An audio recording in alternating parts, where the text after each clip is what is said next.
The midterm elections are just a few months away, but why talk about the future when you could sow confusion about an election held 6 years ago? And why work to encourage broad participation in our democracy when you can manufacture unsupported doubt about the integrity of American election systems? Tonight, we ask the question, when is hindsight not 20/20? Next. This is Washington Week with The Atlantic. Corporate funding provided by... In 1995, two friends set out to make wireless coverage accessible to all. With no long-term contracts, nationwide coverage, and 100% U.S.-based customer support. Consumer Cellular. Freedom calls. Additional funding is provided by Koo and Patricia Ewan for the Ewan Foundation, committed to bridging cultural differences in our communities.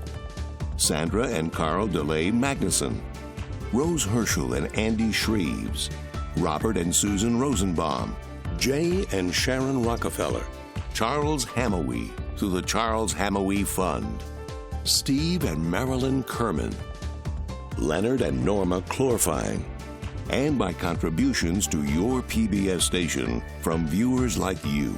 Thank you. Once again, from the David M. Rubenstein studio at WETA in Washington, Editor-in-Chief of The Atlantic and moderator, Jeffrey Goldberg.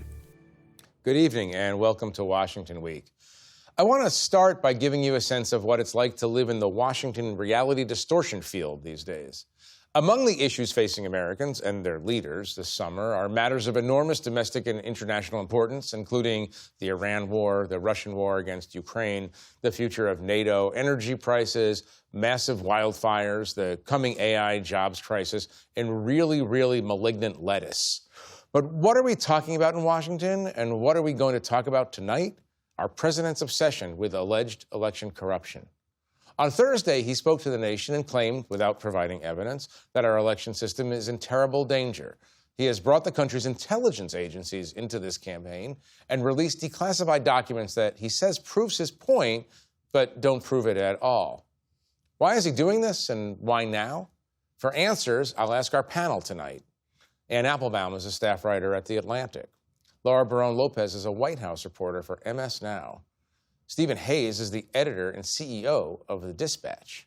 And Carl Hulse is the chief Washington correspondent for The New York Times. Okay, no lettuce jokes. That was my one lettuce joke for the night. I'm sorry. And I know it's a very serious issue, so I won't talk about it anymore. Laura, you get to start. We're going to get to motive in a minute, but explain the message that President Trump was trying to transmit to the country last night. Well, one, President Trump, for him, this was about personal vindication. This was about him trying to, again, just convince the public that his lie about the 2020 election being stolen is true. That was him. He is fixated on 2020. Sources close to the White House have told me it's what keeps him up at night. He wants to be talking about this. That's one. But the other main message is he was trying to show with this release of declassified documents, the likes of which many intel experts and former analysts say they've never seen any release like this in their careers.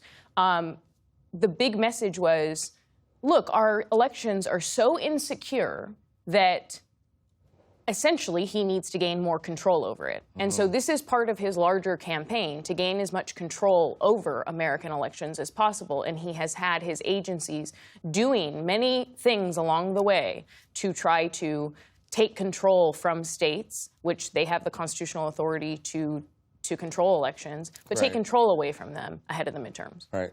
And what evidence is there actually that our elections are in danger from foreign interference or from other nefarious players that Donald Trump believes exist out there? So there's no evidence that any foreign nation has ever interfered in an election in the sense that they've changed votes or affected voting machines or altered the outcome of an election. There's no evidence at all, and actually he didn't produce any. I mean, there are foreign countries who try to shape the narrative, who try to intervene in our social media and try and support one candidate or another. And ironically, The one country that has done this rather successfully and at great length over many years wasn't mentioned by Donald Trump, and that's, of course, Russia, who went out of their way to support him. So, there's no, and he didn't mention them, and other than that, there isn't any evidence. There have been in our system, there's a series of institutions that have been created going back decades, actually, that are designed to prevent foreign interference and other interference. And actually, the Trump administration has pretty systematically dismantled them. Starting with the Cyber Defense Agency, which had an election monitoring ability, and they've shut that down. There's something called the Electronic Registration Information Center, a kind of nonprofit that helped states manage their electoral rolls. There's an Election Assistance Commission, another bipartisan commission. I mean, I could go on and on. There are multiple things that have been created to make the system safe, and actually the Trump administration has pulled them apart one by one. Steve, what was the purpose of the speech casting forward? Yeah, well, I think you framed it the right way. I think the speech was all about looking forward. The speech itself wasn't the main thing last night. It was about 2020, but it wasn't really about 2020. It was about the security of elections in the past, but it wasn't really about that. I think it was all about what's to come, and I think it sets up what we could see from this president going forward. If you look back at the way that President Trump has tried to intervene in elections in ways that are both, uncommon, illegal, unethical, sometimes legal, he's very concerned about the outcomes in 2026. He doesn't want to be impeached. He believes that if Democrats take the House, they will move to impeach him quickly. So he's done a number of things in his past that suggest he's very open to interfering in the elections in the months to come. People have talked about this as the opening shot in a campaign to regularize or normalize the idea that the Trump administration, even in the midterms, will come in and meddle in untoward ways with local elections, elections of Congress. Is that something that's worth worrying about in your mind? Yeah, look, I mean, at this point, if you look back on what the president has done, this stuff is not hypothetical, it's not speculative. You look at the fact that he, has tried to seize voting machines in 2020, that he threatened his own vice president, that he called the Georgia Secretary of State and asked him to find votes so that he could win in Georgia, that he summoned a riot on January 6th to try to stop certification. These are things the president has done. They're extreme. It's at this point, if you think it's alarmist to worry that he's going to do something, you're wrong. It's naive to worry, to not be concerned that he won't. And all those things are also more things he did during his first term. This, I wouldn't call it an opening salvo, because since the start of the second term, he has been doing things. The Justice Department has been threatening local elected officials with prosecution if they feel like, oh, you allowed a non-citizen voter to stay on your voter rolls. The DHS just followed that up with more threats today. Yeah. So all along the way, also Tulsi Gabbard going to Fulton County alongside FBI agents this term to seize ballots. Yes, they were about 2020, but it's all about laying the groundwork for actions they may take ahead of the midterms. Carl, I want to talk to you about what's going on the Hill, but you're right. It's just interesting. It just strikes me listening to you and listening to what you just said about Tulsi Gabbard. The idea that the Director of National Intelligence was dispatched herself to a local voting jurisdiction in Georgia is quite extraordinary, and sometimes we lose. Novel and unprecedented, and we lose that. That's why it came up in the hearing this week for her successor. Yeah, no, I want to ask you about that hearing. I also want to ask you, at the end of the speech, Carl, he called for Republicans to pass the Save America Act, what he's calling the Save America Act. Doesn't seem likely that he's going to get his Save America Act. A, what is it? And B, what is the general tenor of the conversations you're hearing among Republicans on the Hill about this hard pivot to talking about 2020 and forward? The Save America Act has become a big priority of the president. It would change some election rules, probably make it harder for people to register to vote and vote, require ID, citizenship, really crack down on vote by mail, which, of course, is a huge thing in a lot of states. Well, when you say citizenship, only citizens can. You would have to prove your citizenship to register to vote. And it can make it harder for married women whose names are different. How that would be sort of enforced. So and it's stuck in the Senate, because the Democrats don't want anything to do with this, and the Republicans, despite the president's regular urging them to get rid of the filibuster, John Thune does not want to get rid of the filibuster. Over this? Yeah, or at all, but certainly not over this. So there's a lot going on. So today, talking to Republicans, you know, they wish the president would move on from this, right? It's not going to happen. It's just causing them a lot of grief. But they were also really interesting to me. You know, we all know these big presidential set pieces usually come with a big coordinated effort with the Hill, and everybody talks and the statements to bolster. Well, the silence was deafening, except for the people who said, I talked to Lisa Murkowski. She's like, I'm underwhelmed by this. It was nothing new. John Cornyn at an event said, this is all old stuff. They weren't moved by this at all. Right. So, you know, Republicans traditionally want states to run the elections. They don't want the federal government to run the elections. So, and then lastly on kind of what you were talking about, so Mark Wayne Mullen followed up the speech today with a briefing. The new Secretary of Homeland Security. And we had been hearing a lot before the speech that the president was going to say more than he said last night, because you're right. He didn't say they have changed votes. Mark Wayne Mullen kind of picked up where Trump left off last night today, saying we know countries have the ability to change votes, even though I'm not sure that's true, and that, you know, we might go out and arrest state elections officials who don't cooperate with us. So, I mean, obviously... Well, that's taking it to another level entirely. But he did say it. Now, on the other hand, Democrats are really preparing for this, because they think this is coming. They're all organized. They have a lot going on to get ready for this. I want to talk about the non-political part of that, the organization that you're talking about, but I also want to ask you about the politics. Watch this for a moment. This is some Democrats talking about what's going on. Do you deny that Joe Biden won the 2020 election? Who won the 2020 election? The 2020 election. The 2020 election. Who won the 2020 election? The point being, the Democrats seem to think that there's a way to capitalize on this obsession. Yeah. And my question to you is, how much are they going to jujitsu this in a kind of way and take that obsession and turn it against? John Ossoff, who you saw there at the end from Georgia, kind of expected to be a target of the speech last night and wasn't, but he has turned this into a blockbuster for him, really kind of elevating his presence out there. Yeah, so I think they see this as a rallying cry. You know, the more that they see they can tell voters the administration's trying to take away your vote, your ability to vote, it rallies people, they think. So in some ways, they think it's a benefit, but they're seriously concerned about what might happen after the election with seating members, and there's a lot. Because I think it's really important to understand that this is not just about what happens before the election. Correct. It's about creating a narrative about what will happen after.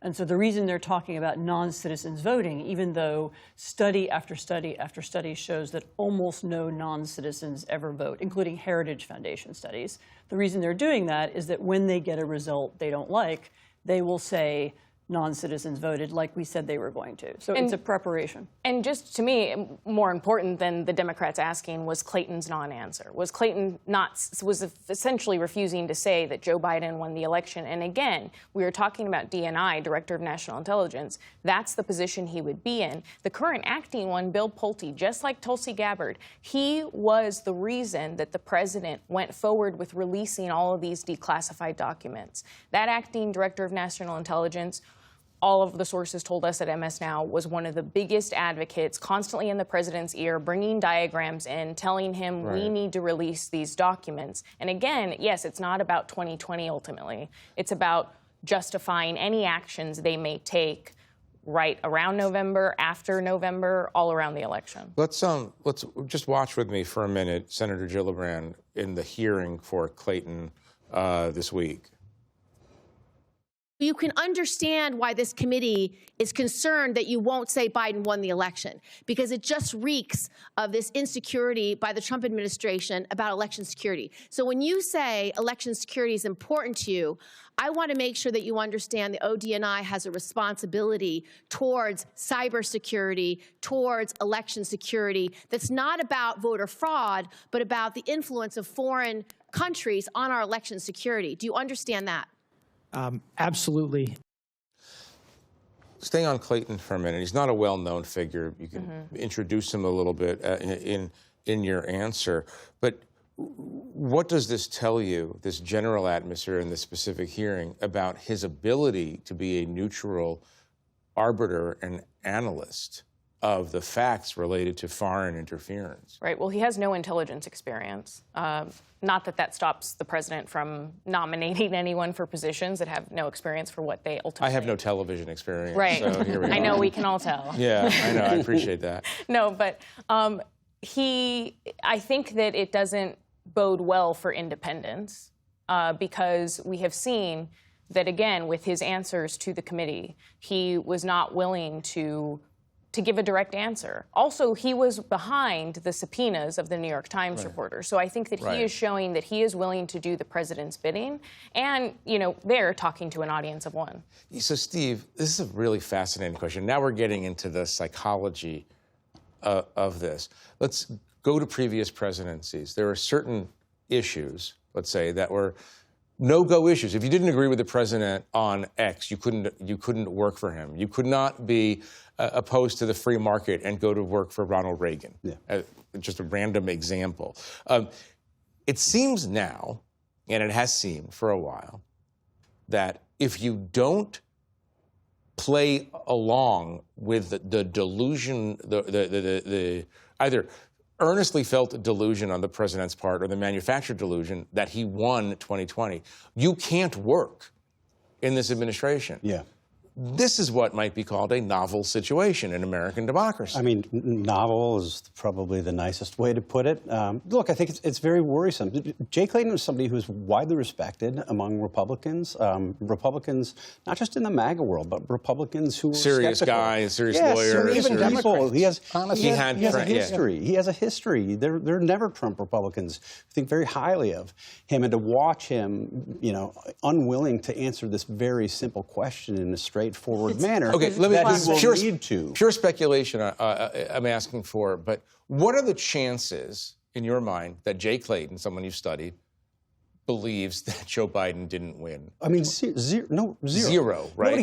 Nobody serious believes that anymore. Look, remember, it's important to remember, the president's own campaign hands didn't believe that he won the 2020 election. They were the ones who were telling him. His White House counsel was telling him. His attorney general was telling him. Nobody serious believes this. And so watch somebody like Jay Clayton, who's going to be taking the position that you mentioned, not being willing to state the obvious, I think is really problematic. It's also the case, we should point out, that in interviews, not just the high level, not just in Senate hearings, but in interviews of low-level employees being hired by the administration, they too are asked, usually as the first question, did Donald Trump win the 2020 election? They have to say yes. Well, that's what I mean. It's become the equivalent in 1942 of saying to somebody who wants to work in the administration, you do support our war effort against Japan and Germany. I mean, it's baseline. People are being regularly polygraphed. Right. It's an authoritarian test. Well, this is what I wanted to ask, Anne. You go into this because you have broad experience covering elections and threats to democracy in other countries, including other countries that have experienced authoritarianism.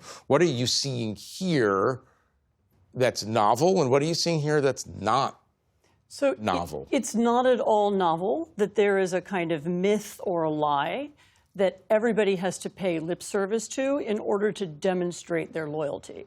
So Trump also at some level knows it's a lie, but he's making people go along with a lie because that proves they'll be loyal to him no matter what. And that they're not bothered by reality, by law, by anything else. Well, and this went all the way to all the judicial nominees have been caught in the same trap. They have to say it. Now, the thing about Mr. Clayton, Democrats wanted to support him and move him along quickly because they want to replace the acting director in there. But that hurt him. Yeah. That hearing hurt him with Democrats. And he's not going to get the Democratic votes that he would have before.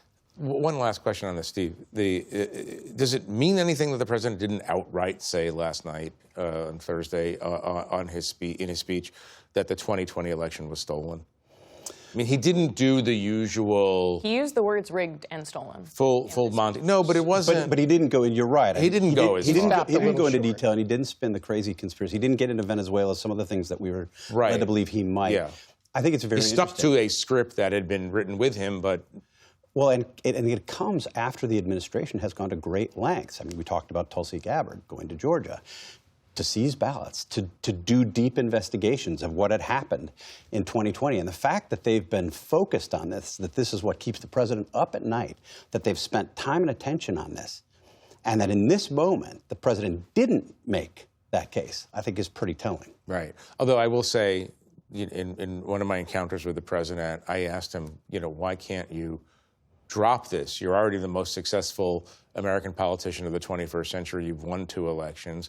And he said 3. And I said, exactly. Why do you have to? And he said, it was very interesting. I thought this was interesting psychologically. He said, I don't want to keep bringing this up, but I believe in the truth so deeply that I feel that I can't let people lie about who won in 2020. It was, and to go to your point, we don't know if he believes it, or if he believes that he believes it, or some kind of, it's a very complicated thing. But the point of the fact is that it is the central preoccupation. And it's influencing a lot of events. And it happened and it's going to influence the midterms. 6 years ago. But if I could just add one more thing, because a source close to the White House who used to work in the White House told me that there are more people like Clayton maybe who don't believe it around him, including in the White House right now. But they will not stick their heads out because they know that this is the one thing that he wants, that he believes. This is the red So line. even if they don't want Pulte in the Oval talking to the president, convincing him to declassify all these documents, they are not willing to fight on it. Right. Carl, I want to turn to the death of Senator Lindsey Graham, the untimely death of Senator Lindsey Graham, one of the most influential members of the Senate, one of the most influential allies of Donald Trump. Talk about his legacy for a minute. Well, I mean, definitely a big character in the Senate that has fewer of them these days. He filled a lot of roles. He was a deal maker, but he was also hard right on foreign policy, very, pro-U.S. intervention. He obviously learned at the knee of John McCain and Joe Lieberman, traveling the world, trying to insert themselves into all these foreign policy disputes. The Senate was rocked by this. People were really kind of stunned. John Thune relied on Lindsey Graham as a conduit to the White House. So, the question about Lindsey Graham is also what happened to Lindsey Graham, right? Someone who had criticized the president so harshly, ran against him, sort of acted like after January 6th that he was going to break with the president and didn't break with him.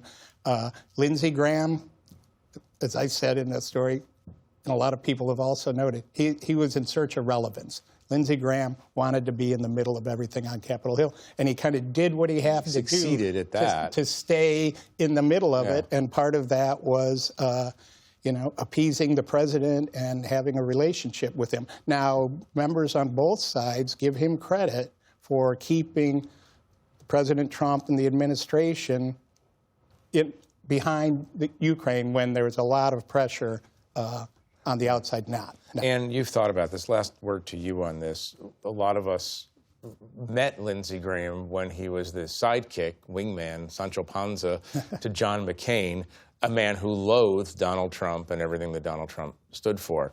You've written a lot about this new age of politics. How do you interpret Lindsey Graham's legacy? I think Lindsey Graham will be remembered for only one thing in the end, and it won't be Ukraine and it won't be Iran. His support for Ukraine. Yes, it won't be about anything to do with foreign policy. It will be his decision to abandon the ideals that he held for so long. He was very loyal to the military. He had an idea of propriety in politics. He had an idea of America playing a role as a leading democracy in the world. He abandoned all of those things in exchange for having power and influence and helping to legitimate Donald Trump. And I really think in the long run of history, that's how he'll be remembered. One last question to you on the Ukraine piece. This is a blow to the Ukraine cause on the Hill. Is that fair to say? It's not clear to me that he made that much difference. You know, he had this sanctions bill. Almost everything in the sanctions bill that would put sanctions on Russia can be done without the bill. So it was more of a symbolic game rather than real influence, as far as I could see. Well, Carl, you're definitely right that he was larger than life in a Senate that seems to be getting smaller. Yeah, the characters aren't quite there the way they used to be. No. And, you know, and he was actually, love him or hate him, he was a very funny person, right? And there was a lot of humor with him. And now his sister is serving in his stead, and we'll see what happens there. Right. We are going to have to leave it there. I'm sorry to cut the conversation off, but I want to thank our guests for joining me, and thank you at home for watching us. You can read Ann's story on Lindsey Graham's legacy at theatlantic.com. I'm Jeffrey Goldberg. Good night from Washington. Corporate funding for Washington Week with The Atlantic is provided by Consumer Cellular. Additional funding is provided by Ku and Patricia Ewan for the Ewan Foundation, committed to bridging cultural differences in our communities. Sandra and Carl DeLay Magnuson, Rose Herschel and Andy Shreves, Robert and Susan Rosenbaum, Jay and Sharon Rockefeller, Charles Hamawi through the Charles Hamawi Fund, Steve and Marilyn Kerman, Leonard and Norma Chlorfine, and by contributions to your PBS station from viewers like you. Thank you.